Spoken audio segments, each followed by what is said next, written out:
Students, welcome to science tutorial. SGT maths की class में class 9th के लिए चैप्टर 7 ट्रायंगल शुरू हो गया है। इंट्रोडक्शन आप देख ही चुके हैं और सामने आपके थ्योरम्स आ रही हैं, स्टार्ट हो रही हैं और सामने आपको 5 कॉन्ग्रुएंसी भी लिखी हुई दिख रही हैं। उससे पहले हम स्टार्ट करने से पहले ज़रा मेरी लिस्ट देख लें। इस लिस्ट को हम ये देखें तो ये लिस्ट हमारी क्या कह रही है। लिस्ट देखें तो ऊपर एक फर्स्ट और सेकेंड नंबर पर दो थ्योरम्स हैं, उसे हम पहले करेंगे। हालांकि ये यूज़ और अप्लाई 7.2 एक्सरसाइज से होती हैं, लेकिन हम उसे पहले ही सीख रहे हैं क्योंकि लिस्ट में वो पहले नंबर पर है। अब ये हम सामने सीखने वाले हैं एक theorem, angle opposite to equal side of an एक आइसोसेलेस ट्राइंगल आर इक्वल। वो आइसोसेलेस ट्राइंगल जिसकी दो साइड इक्वल होती हैं, उसमें दो एंगल इक्वल कराने हैं। मतलब आप सब्जेक्ट देखें तो लिखा है ना, एंगल एंगल इक्वल कराने हैं। कब? जब साइड तो इक्वल है। अच्छा, दूसरी थ्योरम भी हम सीखेंगे, उसमें क्या है, साइड इक्वल है, the side of opposite.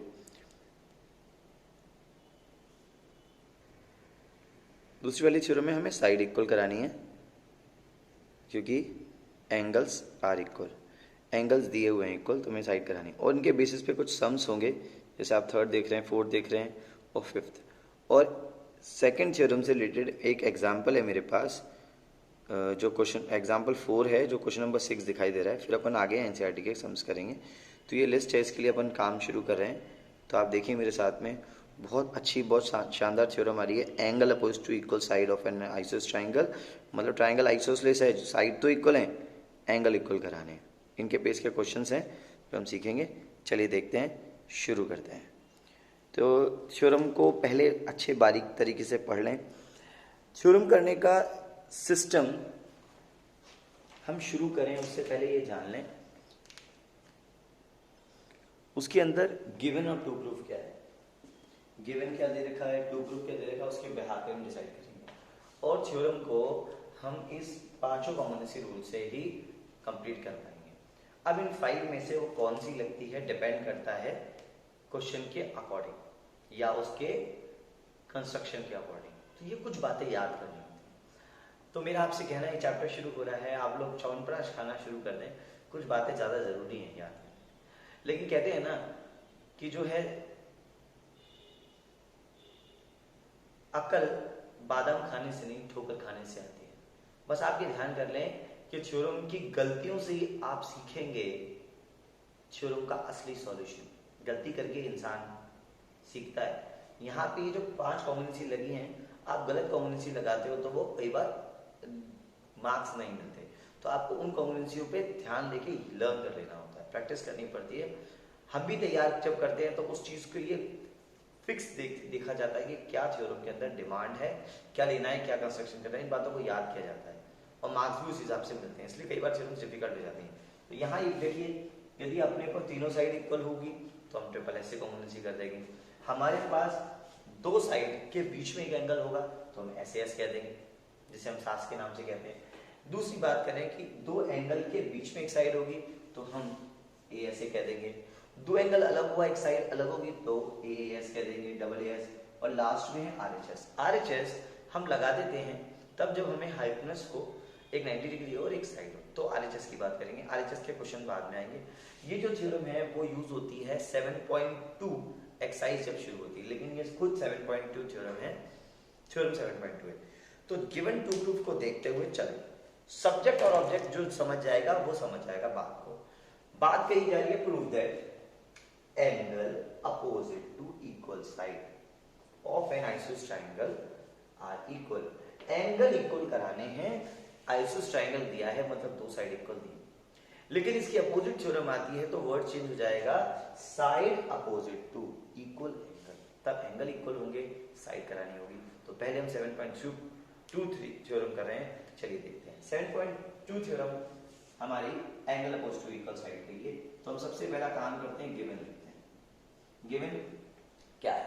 Given वगैरह सब कुछ आएगा, लेकिन उससे पहले हमें डायग्राम बनाना होगा।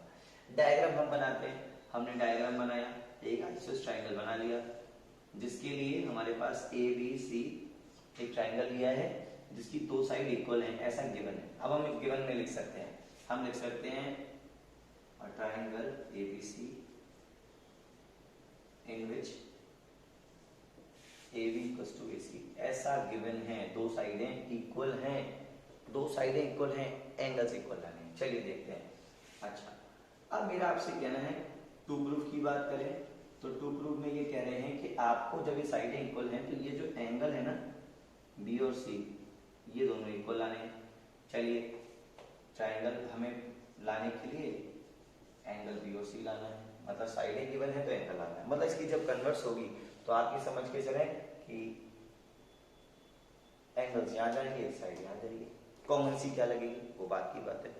अब इसमें जरूरी होता है कंस्ट्रक्शन, कंस्ट्रक्शन याद रखना होता है। जैसे मैंने कहा ना, च्यवनप्राश शुरू कर दो खाना, च्यवनप्राश खाने से इम्यूनिटी तो स्ट्रांग हो ही जाएगी, साथ साथ आपको थ्योरम भी जल्दी याद हो जाएगी। और देखिए अब क्या हुआ, हमने कंस्ट्रक्शन कराया, हमने जो स्टेप्स हैं, पहला स्टेप गिवन में हमने साइडें लिख दी, दूसरे में हमने एंगल्स इक्वल कराने के लिए वो लिख दिया, कंस्ट्रक्शन हो रहा है। कंस्ट्रक्शन क्या करें, सबसे इंपॉर्टेंट बात, कंस्ट्रक्शन जैसा होगा उसके अकॉर्डिंग डिसाइड होगी कि कौन सी कॉन्ग्रुएंसी लग रही है।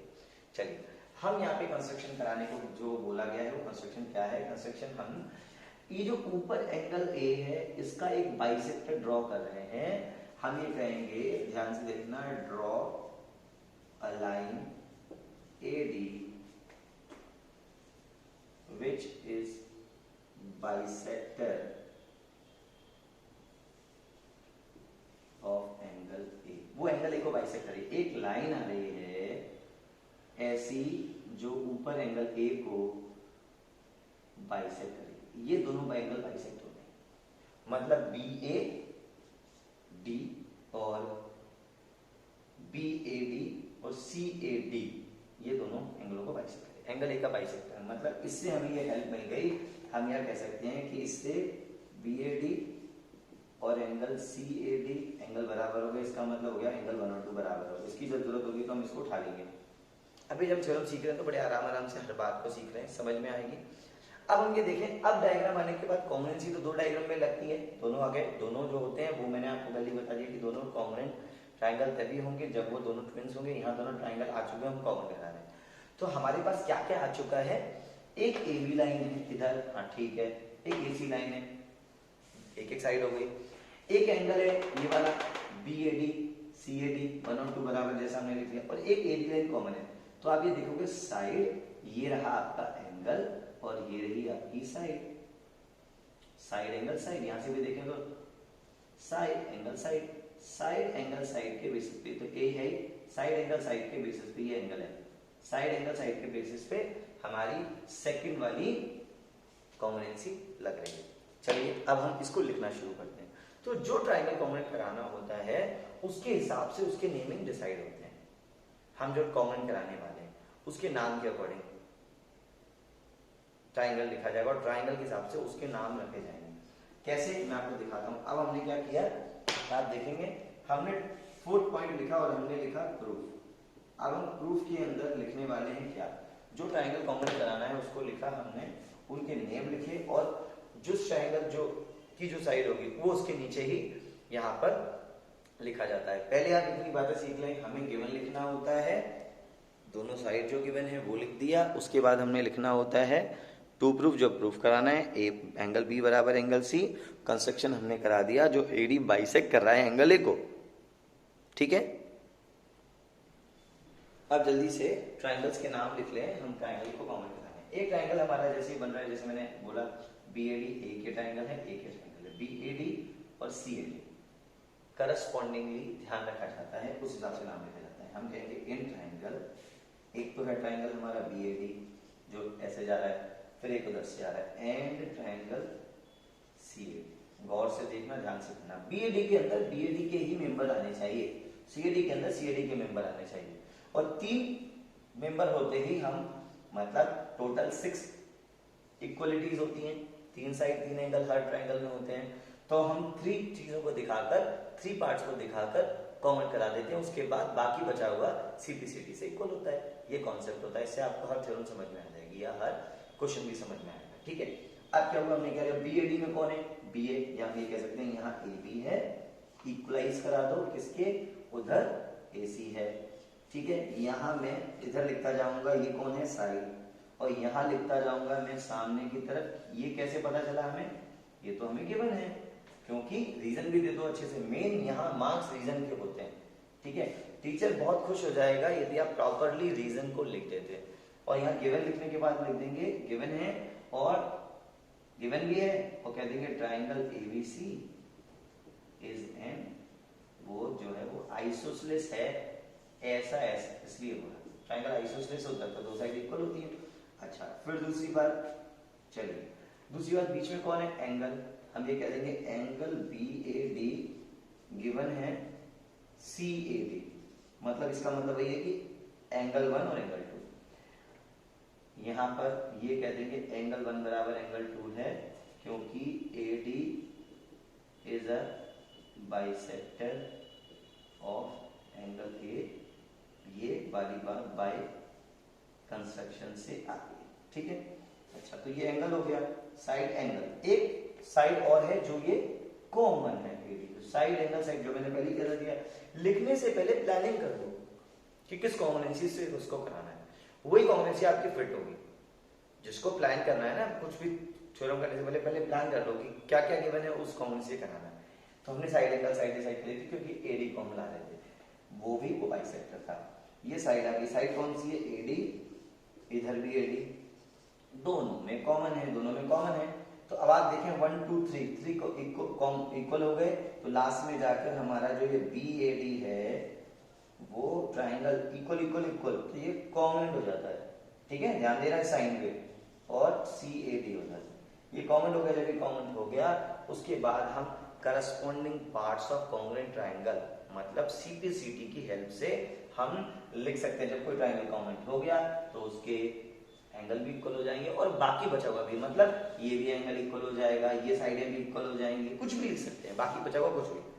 तो फिर हमें एंगल कराए थे तो हमने लिख दिया सो एंगल इसका B, इसका एंगल C इक्वल हो जाएगा। तेरे क्यों? करस्पॉन्डिंग C पार्ट्स मतलब P, CP, CT corresponding parts of congruent triangle, CPCT corresponding parts of congruent triangle, इसकी वजह से हो जाता है। चलो हमारी कंप्लीट हो जाए। बात समझ में आई? अच्छे से करें से तैयार। ये थ्योरम मैंने बहुत आराम से बताई है। मैंने पहले सारा कॉम्बिनेंसी लिख दी, इन पांचों के अलावा कोई नहीं लगेगी, ये 5 लगेंगी तो हमारी सेकंड नंबर की लगी ऐसे ऐसे। साइड ले ली, एक एंगल ले लिया क्योंकि बाइसेक्टर था, और एक साइड एंगल साइड से हो गया, थ्योरम कंप्लीट हो गई। इसको तैयार करें, ठीक है। All the best. 7.2 है और हमारी लिस्ट का पहला क्वेश्चन है जिसे हमें तैयार करना है। इसके बेसिस पे जो क्वेश्चंस होते हैं वो मैं आपको छोटी सी बात एग्जांपल के रूप में बता दूं। फॉर एग्जांपल आपसे कहा जाए कि ये दो साइडें इक्वल है तो डेफिनेटली ये एंगल इक्वल होगा, ठीक है। अब यहाँ पर ये 50-50 बन रहे होंगे, तो ऊपर जो एंगल होगा वो आपका मान लीजिए 80 है, तो बाइसेक्टर होने पे वो 40-40 हो गए, तो ये 90 ही बनेगा, ठीक है। इस तरह की बातें हैं जो उन्होंने हेल्प के लिए दी हुई हैं। तो ये थ्योरम आपकी कंप्लीट हो गई। इस तरह से आप थ्योरम को कंप्लीट कर सकते हैं। All the best. इसको तैयार करें, आए तो आप इसको खुद भी कर सकते हैं, 2 बार कंप्लीट कर सकते हैं। पहले गिवन लिखें, साइडें लिखें, फिर एंगल लिखें, ठीक है। All the best. ये थी angle opposite to equal side of isosceles triangle are equal, मतलब एंगल इक्वल कराने हैं जब साइड से